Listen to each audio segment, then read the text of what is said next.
يا الله، السلام عليكم. وعليكم السلام ورحمة الله وبركاته. حياكم الله سماحة الشيخ أبو سجاد. حياكم الله. شلونك شيخ؟ كل عام وأنتم بخير. حياكم الله، بارك الله فيك يا شيخ. أحببت أخذ من وقت جنابكم نصف دقيقة. تفضلوا يا شيخ، ما الذي امتازت به ولاية علي بن أبي طالب عليه السلام عن ولاية أبو بكر وعمر؟ من معي؟ شخص مسلم يا شيخ، أجيبني لو سمحت شيخ.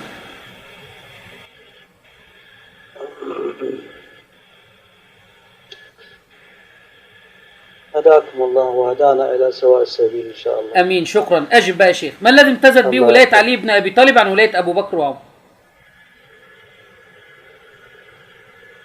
ماذا ترى أنت، الخلافة نص أم؟ يا شيخ أنا بعيد عن الخلافة دلوقتي، ما بتكلمش في الخلافة. أعيد على حضرتك السؤال تاني. ما الذي امتازت به ولاية علي بن أبي طالب عن ولاية أبو بكر وعمر؟ قل لا أدري أو هبحث أو شيء يا شيخ.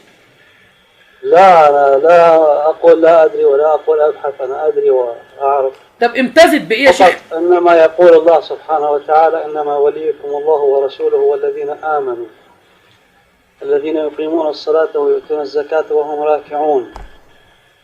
بمن نزلت هذه الآية؟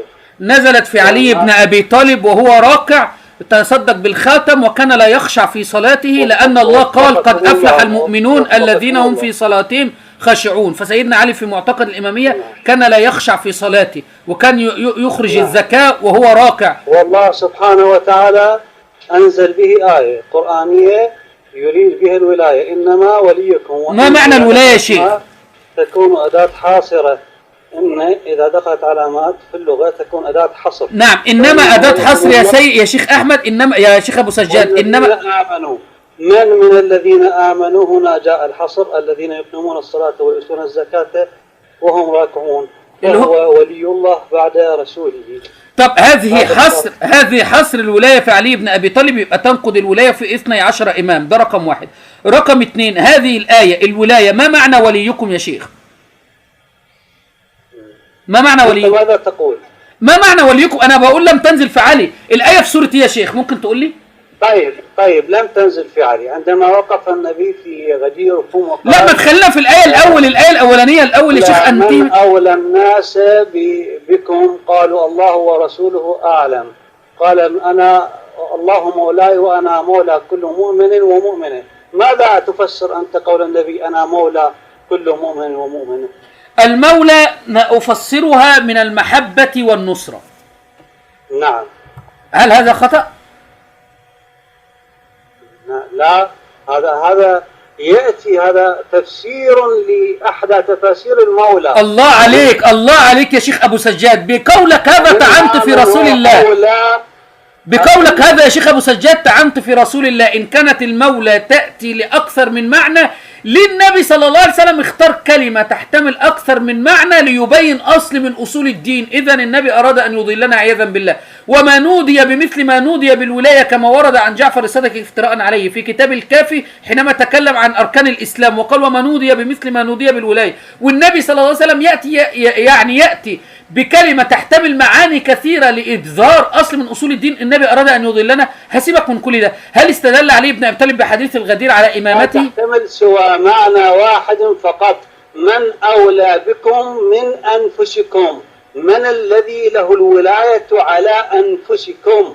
بمعنى المتصرف بأنفسكم، الذي يقودكم، الذي يوجهكم، الذي تأتمرون بأمره.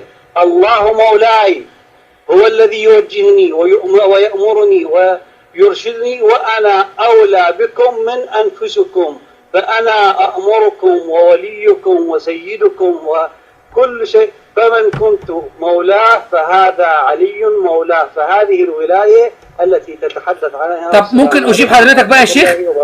زي ما أنا ممكن أجيب حضرتك؟ والسلام عليكم ورحمة الله وبركاته. وأغلق الخط والله. والله جبناء، والله باين يعلمون أنهم على باطل. يعني خلص اللي عنده كله والسلام عليكم ورحمة الله وبركاته. دول واخدين ان ما احد يجادلهم. معمم الشيعة واخدين ان يجلسوا على المنبر الحسيني وليس الحسيني، ويكذبوا وعوام الشيعة يبكون ويتباكون. لا يأخذون أنه أحد يجادلهم، بيقول المعنى أي يقودكم ويوجهكم وتأتمرون بأمركم بأمره. هل علي بن أبي طالب فسر المولى بهذه التفسيرات؟ من سبقك من آل البيت بهذه التفسيرات؟ لن تجد إجابة. لو قلت له من سبقك في تفسير هذه التفسيرات، ده أنتم بتقولوا والتكملة عندنا ضعيفة، من كن ملف هذا لمولى، اللهم والي من ولا وعادي من عدا وانصر من نصر واخذل من خذل. فالمولى من النصرة والمحبة. ولكن هؤلاء ما عندهم عقل، ما عندهم دين، ويخافون أن يحاوروا، يخافون لأن الحق واضح بين جلي. يا شيعة، هل استدل علي بهذه الأدلة بآية الولاية أو حديث الغدير على إنه إمام منصب من قبل الله؟ أم أول من استدل بها السبائية الذين يتبعون المتشابه من أجل ابتغاء فتنة بين المسلمين؟ اللهم هذا ومشيها من أيدي هؤلاء. كان معكم المعمم الشيعي أبو سجاد الكعبي.